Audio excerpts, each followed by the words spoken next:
तो बिल्कुल सही पढ़ा आपने, बिल्कुल सही पढ़ा आपने। यदि आप अपने ब्रेन को सही चीज़ें नहीं खिला रहे हैं तो आपका ग्रोथ नहीं होने वाला है। बिल्कुल सही है ये बात। आप कहिए तो हम लिख के दे देंगे आपको। देखिए, बात सिंपल सी है। यदि एक किसान अपने खेत में उसकी सही से सिंचाई नहीं करे और सही बीज ना बोए तो उसको रिस्पेक्टिव जो है फल नहीं मिलेगा, उसको रिस्पेक्टिव जो है पदार्थ नहीं मिलने वाले। यदि वो अपने खेत को ऐसे ही छोड़ दे, उसमें बीज डाल दे और जैसे तैसे रोप के चला आए, तो उसके बाद उसको देखेंगे कि आपको थोड़ा बहुत फल और बाकी सारा जो है घास जो आपको मिलेगा, जिसको खरपतवार कहते हैं। आप अपने जीवन के साथ वही कर रहे हैं। आप प्रोडक्टिव नहीं हैं, आप अकाउंटेबल नहीं हैं, आप क्या कर रहे हैं आपको भी पता नहीं है। तो क्यों ऐसा जीवन विचार क्यों नहीं करते? थोड़ा सोचिए तो सही। आप मान लीजिए कि मोबाइल पकड़ते हैं और मोबाइल में कोई चीज़ सर्च कर रहे हैं कि ये काम है हमारा, और उस काम के अलावा बाकी सारे काम आपके हो जा रहे हैं, मतलब जो काम नहीं है, और आप मोबाइल में इंटरटेनमेंट में लग गए। आप मोबाइल में कॉमेडी देख रहे हैं, तो आपको ग्रोथ कैसे मिलेगा? आपके इस ब्रेन में जा क्या रहा है? कॉमेडी। आप कॉमेडी करिएगा। अगर आप कॉमेडी करना चाहते हैं तो इट्स ओके, आप सीख रहे हैं। बट अगर आपको कॉमेडी नहीं करना है और आप वो बार बार देख रहे हैं तो आपको कॉमेडियन बन जाइएगा। फिर तो लोग हंसेंगे आप पे, तो अच्छा लगेगा आपको। तो ये चीज़ समझिए। यदि आप अब भी नहीं समझे, अकाउंटेबिलिटी नहीं लाए अपने अंदर, प्रोडक्टिवनेस नहीं आया आपके अंदर, आप 1 घंटा पढ़ रहे हो और 1 घंटे में आप 1 घंटे वाली पढ़ाई नहीं पढ़ रहे हो, तो आपका समय हो रहा है बर्बाद। और समय सभी के पास निश्चित मात्रा में ही है, एक दिन में 24 घंटे। यदि आप प्रोडक्टिव नहीं हो तो आपको वो कैसे मिलेगा जो आप चीज़ चाहते हो? हमने किसान के जो है फसल के रूप में हमने इस चीज़ को समझ लिया कि किसान जो अगर ऐसा करता है तो उसको ऐसा मिलता है। यदि आप किसी ऑर्गेनाइजेशंस के साथ जुड़े हो, काम कर रहे हो, काम करते करते आप फ़ोन उठा ले रहे हो, फ़ोन में रील्स देख रहे हो, आपको अच्छा लग रहा है, लेकिन जो काम आप करने के लिए, जिसकी वजह से आपको पैसे मिलने हैं, जिससे आपका घर चलने वाला है, जिससे ऑर्गेनाइजेशन चलने वाला है, यदि आप वो डिलीवर नहीं कर रहे हो उस काम को, तो कैसे चलेगा? वो ऑर्गेनाइजेशन प्रॉफिटेबल रहेगा क्या? अगर वो ऑर्गेनाइजेशन प्रॉफिटेबल नहीं रहेगा तो आपको पैसे, सैलरी कैसे मिलेंगे सही टाइम पे? यानी कहीं ना कहीं आप जो है धोखा दे रहे हैं अपने आप को और उस ऑर्गेनाइजेशन को। तो ये अलर्ट है आपके लिए, क्योंकि यदि आप ऐसे ही रहते हैं तो आपका ग्रोथ नहीं होने वाला। इसमें मुझे कोई डाउट नहीं है, आप वैसे ही रह जाइएगा। और यदि मान लीजिए कहीं बहुत साल की वजह से, एक्सपीरियंस की वजह से, वर्किंग एक्सपीरियंस की वजह से कुछ अगर प्रमोशंस हो भी गया, तो उस पर खुश होने की वाली बात नहीं है, क्योंकि उसमें डिले होगा। जो काम आपका कम समय में हो सकता था, उसके लिए आपको ज़्यादा वक्त लगेंगे। तो हमसे नाराज़गी रखने की कोई ज़रूरत नहीं है। देखिए, हम आपके ना कोई संबंधी है ना कुछ है, हम आपको बोल रहे हैं, बुरा मान सकते हैं, आप लोगों को बुरा लग सकता है, बट सच्चाई यही है कि अगर आपको वक्त लग रहा है और आप सही से काम कर रहे हैं, तब तो कोई दिक्कत नहीं। हो सकता है आपका समय सही चल नहीं रहा होगा, वो चीज़ आपको अभी नहीं मिलने वाला, वो मान सकते हैं हम। लेकिन आप काम ही नहीं कर रहे हैं और आप सोच रहे हैं कि मतलब जो है अपने काम के साथ लापरवाही करके आपको लगता है कि आपको चीज़ें मिल जाएंगे, तो कैसे मिलेगा बताइए? आप थोड़ा सोच के देखिए, होगा क्या? नहीं होने वाला है। तो इसलिए समझिए इस बात को कि वक्त लगेगा चीज़ों को होने में, लेकिन आपको जो है पंक्चुअल होना पड़ेगा, आपको डिसिप्लिन मेंटेन करना होगा, आपको अकाउंटेबल रहना पड़ेगा। बिना इसके आपको नहीं मिलने वाली ये चीज़। आप स्टूडेंट है, मान लेते हैं, एक स्टूडेंट का हम एग्जांपल लेते हैं। वो पढ़ाई कर रहा है, हर चीज़ के लिए यूट्यूब का सहारा लेना पड़ रहा है उसको, तो किताब क्यों नहीं खरीद रहा है? If YouTube is so much favourable, why should not I make classes on YouTube? Because I understand, if somebody don't understand something, it need a proper attention and guidance. एक बच्चा जो है नहीं समझ पाता है तो उसको जो है प्रॉपर जो गाइडेंस किया जाता है कि किस तरह से समझाया जाता है, वो यूट्यूब पे नहीं हो सकता पॉसिबल। वो पर्सनली उस बच्चे का स्ट्रेंथ के अनुसार ही होता है। इस बच्चे को समझ में नहीं आता, उसका प्रॉब्लम हमें समझ में आता है जो ऑफलाइन क्लासेस होती है। माँ बाप का पैसा बचा रहे हो ऐसा लगता है, नहीं, आप नहीं बचा रहे हो, आप अपना समय गंवा रहे हो, और वही माँ बाप कल को आपको कोसेंगे, तब आपको नहीं समझ में आया, तब आप रोते रहना बैठ के। इधर आपने सोचा कि हम YouTube से देख के पढ़ के निकाल लेंगे क्योंकि आप लोगों को तो देख रहा है कि हाँ ये लोग, इनका निकल गया, उनका निकल गया, पर आप अपना एक्टिविटीज़ तो नहीं देख रहे हो ना कि आप क्या कर रहे हो। एक दो का तो निकल ही जाएगा, क्यों नहीं निकलेगा? उसको तो YouTube की भी आवश्यकता नहीं है। आपको पता होगा आप ही के क्लासमेट में से बहुत सारे ऐसे बच्चे होंगे जो क्लासमेट या फिर कुछ कि वो आराम से चीज़ें निकाल पाएंगे, मतलब बिना किसी टीचर की सहायता से। उनको स्कूल जाने की ज़रूरत नहीं है, वो खुद ही बैठ के पढ़ लेते, पहले से पता होता है। तो उनके लिए रिक्वायर्ड नहीं होता है, टीचर सबके लिए नहीं है। जो गाइडेंस होता है प्रॉपर वे में यूटिलाइजेशन के लिए होता है कि बच्चा को समझ में आए। एक टीचर का रिस्पॉन्सिबिलिटी सिर्फ सब्जेक्ट पढ़ाना नहीं होता है, आपका पर्सनल लाइफ जो है बैलेंस रहे वो भी सिखाता है टीचर। आप आगे चल के किस तरह से सोसाइटी में कंट्रीब्यूट करोगे वो मार्गदर्शक कराता है टीचर। तो एक शिक्षक की तो हमेशा ही आवश्यकता होती है हम लोगों को। और इस जनरेशन्स को देखने के बाद हमें ये नहीं लगता है कि इस तरह के मानसिकता दिखती है कि हाँ टीचर, मतलब जो शिक्षक सच में वैल्यूएबल है, क्योंकि शिक्षक तो ऑनलाइन आ जा रहा है, शिक्षक हमें देख नहीं रहा है, तो वो बॉन्डिंग है ही नहीं हमारे बीच में।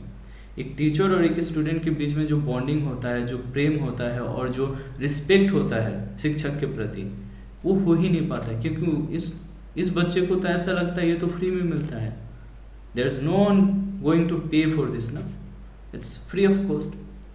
पहले जब गुरुकुल में शिक्षाएं होती थी ना, लोग बच्चों को भेजते थे पढ़ने, तो गुरुकुल में क्या होता था कि बच्चे शाम को भिक्षा मांगने जाते थे और माताएं बहनें जो है इंतजार करती थी कि उनके बच्चे आएंगे तो उनको भिक्षा देंगे वो, और वही भिक्षा ले जाके वो गुरुजनों को देते थे जिनसे उनका भरण पोषण होता था उन बच्चों का। तो उन बच्चों के अंदर ये भावना आती थी कि हमें तो समाज ने पढ़ाया है, और इसलिए वो समाज के प्रति उत्तरदायी होते थे। अब क्या कहेंगे, हमने तो YouTube से पढ़ा है, फ्री में पढ़ा है तो समाज का क्या रोल है इसमें, YouTube का? तो YouTube के प्रति उत्तरदायी है, इसलिए जो है क्या कर रहे हैं, ज़्यादा से ज़्यादा रील्स देख रहे हैं, YouTube को धनी बना रहे हैं, है कि नहीं? सोचिए थोड़ा, आप इसलिए तो देख रहे हैं ना YouTube पे रील्स,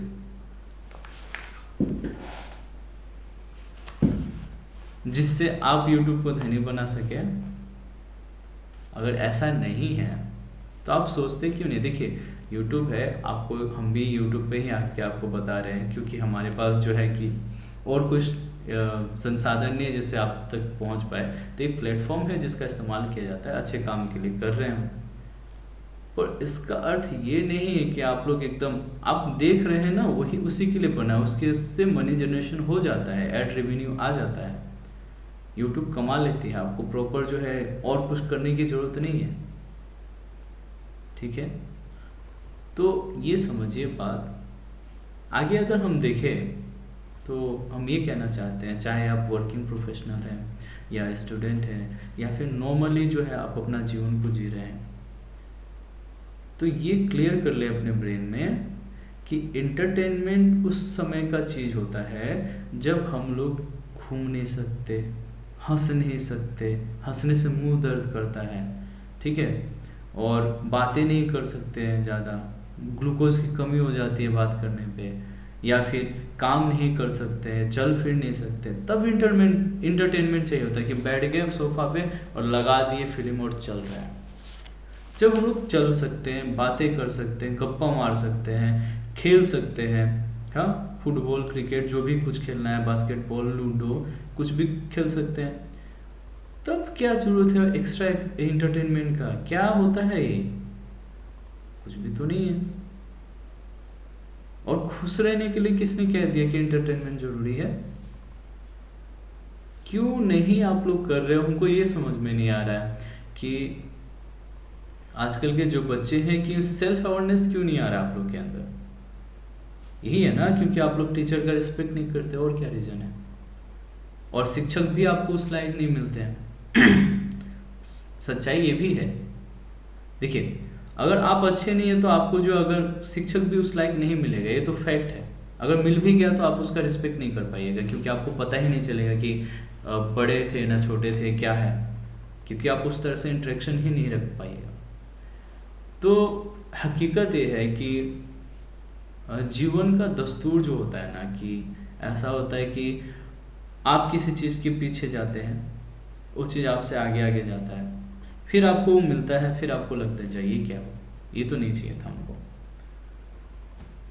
तो इसलिए समझिए, पैसे सभी कमाएंगे, कोई कम कोई ज़्यादा कमाएगा, पर शिक्षा जरूरी है।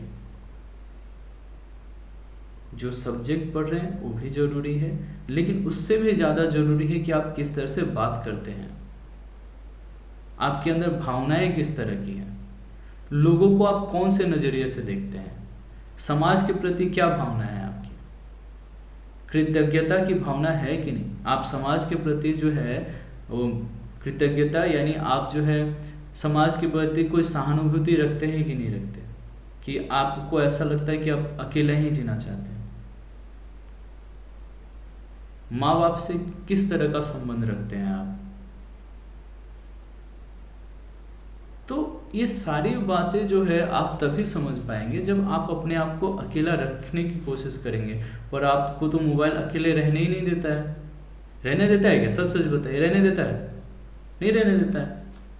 तो आप अकेले हो कहाँ? कहते हो I am alone alone. No, you are not, because if you are alone ना, you understand your situations. If you are alone ना, you know what you need to do. आपको क्या करना है आपको पता होता अगर आप अकेले होते, क्योंकि अकेला इंसान जो है फाइटर होता है। Nobody can live alone if he is not strong, if she is not strong. He or she has to be strong if he has decided to be alone, but you are not. Fact है। तो समझिए कि आप alone, अकेलापन महसूस करते हैं ये इसलिए मोबाइल देखते हैं, नहीं, आपको आदत हो गया इसलिए आप मोबाइल देखते हैं।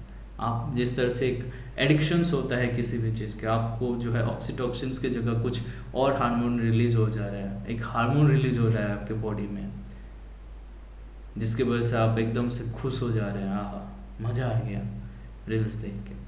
तो बनाया जाता है, आप सोचिए एक रील्स को बनाए, क्यों, कैसे एक रील्स बनता है? एक वायरल सॉन्ग जो आपको मज़ा आता है, जो सुन के आपने बहुत बार सुना होता है, और वही चीज़ आपको दूसरे कंटेंट के साथ डाल दिया जाता है, आपको मज़ा आता है। बार बार वही गाना आप सुन रहे हैं, लेकिन उसमें जो क्रिएटर कोई और है और आप सुने जा रहे हैं, ये वायरल से। तो आप सोच के देखिए कि आप इस चीज़ को इतना कंज्यूम कर रहे हैं कि आपको एक ही चीज़ बार बार दिया जा रहा है और आपको अच्छा लग रहा है, जबकि हम एक ही बात 2 बार 3 बार बोल दे तो आप पकड़ लोगे कि सर ने ये जो है ये 2 बार बोल दिया, तो पता चल जाएगा। क्योंकि मोबाइल नहीं है ना, मतलब अगर मैं पर्सनली आपके पास रहता, अभी भी आप देख रहे हो बिना एड के देख रहे हो, ठीक है, तो अभी आपको ये तो पता चल गया होगा, जो भी यहाँ तक पहुँचा है, मतलब जिसके पास पेशेंस है यहाँ तक पहुँचने का, उसको ये तो पता चल गया कि जो सर ने कहा है वो एकदम सही कहा है, कि हाँ यहाँ पे जो है हमें पता चल गया कि सर क्या बोलना चाह रहे हैं। अगर ऐड नहीं आया है तो फिलहाल ऐड नहीं आना चाहिए, क्योंकि मैंने अभी मोनेटाइज नहीं किया इसको, और जब तक ये 60 डे चैलेंज कंप्लीट नहीं होगा तब तक मैं जो है इस चीज़ पे ऐड नहीं लगाऊंगा, ठीक है, तो इसके लिए निश्चिंत रहिए। तो हमारा कहने का मतलब यही है कि आपको जगना पड़ेगा। आप सो रहे हैं, आपको ग्रोथ चाहिए, आपको हैप्पीनेस चाहिए, आपको अपने लाइफ में अकाउंटेबिलिटी चाहिए कि आप जो कर रहे हो आप इच्छा से कर रहे हो कि नहीं, आपकी अनुमति है कि नहीं इस काम के लिए। अगर इन सब चीज़ें चाहिए आपके जीवन में तो आपको जो है इन सब चीज़ों का त्याग करना पड़ेगा, रील्स का त्याग करना पड़ेगा और अपने जो है रिक्वायरमेंट के अनुसार वीडियोस देखने हैं।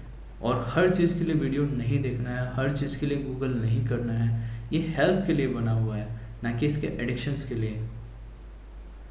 अब एक छोटा सा स्पेलिंग मिस्टेक हो गया, गूगल कर दिए, क्या मतलब है? फिर तो हर चीज़ भूलने लगेंगे हम। तो बस ध्यान रखना है और ख्याल रखना है अपना, अपने अपने ब्रेन का ख्याल रखना है, क्योंकि ये बहुत ही ज़रूरी है। आदमी जो है शरीर का ख्याल रख ही लेता है, लेकिन ब्रेन का ख्याल रखने में वो जो है पीछे छूट जाता है। लेकिन ये सबसे ज़्यादा ज़रूरी है, इसलिए तो हेलमेट पहनाते हैं हम लोगों को। बताइए, बॉडी को सारा बोलते हैं कि चल टूट गया फूट गया कोई दिक्कत नहीं है, लेकिन हेलमेट पहन लो कि सर बचा रहना चाहिए। तो सर का बचा रहना ज़रूरी है, उसके लिए हेलमेट पहनना पड़ता है। तो अपना सर को बचाइए और जो है कि बढ़िया से आप लोग काम करिए, अपना जो एक्टिविटीज़ है उसको बढ़िया से समझिए और शेड्यूल बनाइए अपने अनुरूप, रिक्वायरमेंट के अनुसार, और उस पर एक्ट करिए। आप सभी का दिन मंगलमय हो। Thank you. ओ सर, ये तो रात हो रहा है। आप सभी का आप सभी की जो रात्रि हो शुभ हो। धन्यवाद।